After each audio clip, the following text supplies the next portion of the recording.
Ilmselt sa tead, et ma tegin stressiteemalise küsimustiku, et mis on need sellised baaspõhjused, millest üldse tekib stress ja ärevus.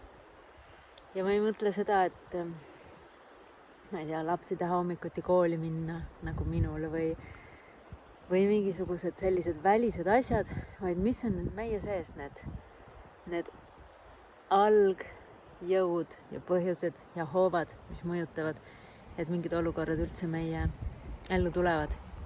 Nagu enese vähene väärtustamine või enesekriitika, selline negatiivne sisekõne või mõte või tunne, et ma ei ole piisav, vähene eneseusk, eneseusaldus. Et need tõelised põhjused. Ja samas üks naine kirjutas mulle vastu, et ta täitis küll küsimustiku, aga seal ei olnud valikus, milline võib stressi tase või ärevuse tase olla siis, kui ollakse elus teinud valesid valikuid, enda jaoks valesid valikuid.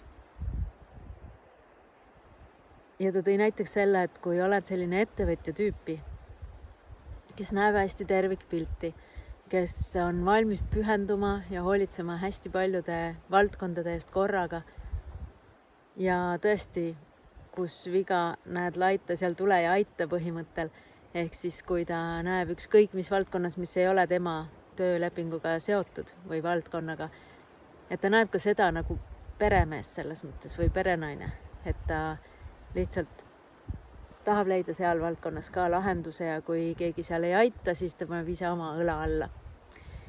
Ja see on muidugi väga kiire tee läbipõlemiseni, eriti kui tööandja seda ei tunnusta ja ei märka ja ei tasusta, ei väärtusta ega hinda. Ja selles mõttes on seal võimalik ennast ära kulutada ja endale kõvasti liiga teha. Ja sisemiselt jääb see tunne ikkagi selline, et ei ole rahul ja tühi tunne jääb sisse. Ma üritasin meenutada minu selliseid olukordi, kui ma sattusin valele tööle. Näiteks ükskord oli see väga-väga analüütiline töö ja mulle meeldib analüütika ka, aga mitte 100% ajast. Ja mind mitte huvitavate andmete analüütika, ehk siis põhimõtteliselt me lihtsalt vist parandasin mingeid andmeid, see oli ammu. Ja teine kord oli niimoodi, et mul oli väga rets ülemus, et ta helistas iga 5 minuti tagant. Kui kaugel sa selle asjaga oled? Mul seal lauatelefon kogu aeg. Jälle, nii, kuidas sul on edenenud? Ma ei saa keskenduda, kui sa kogu aeg helistad. Muidu ma arvan, et mul edeneks hästi, aga praegu ma olen nii pinges sellepärast, et sa kogu aeg helistad. Mis esimese looga sai, oli see, et ja ma arvan, et üleüldiselt ongi, et tuleb leida rahu sellega ja rahu kohast teha need otsused ja siis sa näed selgemalt ka, et miks sa valisid selle ja mis valikud sul on ja mida sa tegelikult tahad.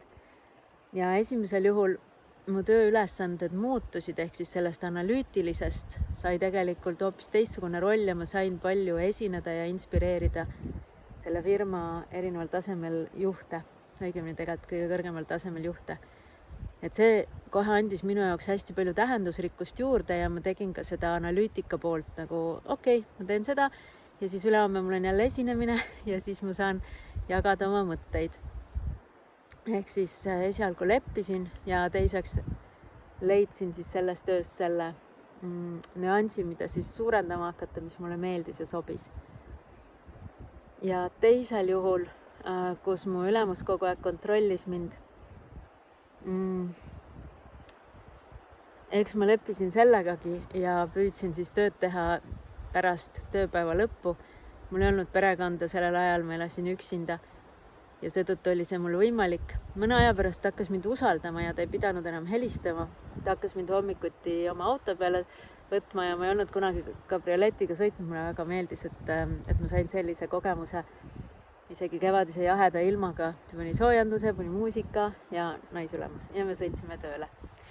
Ja mis hiljem välja tuli, oligi, et ta tegelikult sattus ka psühhiaatri haiglasse, et tal oligi mingi isiksuse häire, mis ka siis võimendus aeg-ajalt. Ja mõnikord me satume sellistesse olukordadesse ja siis on ülitähtis jääda kaineks või nagu hoida seda ennast tasakaalus, et näha selgemini, milles asi on, kelles asi on, mida mina saan teha ja kui palju ma saan seda mõjutada.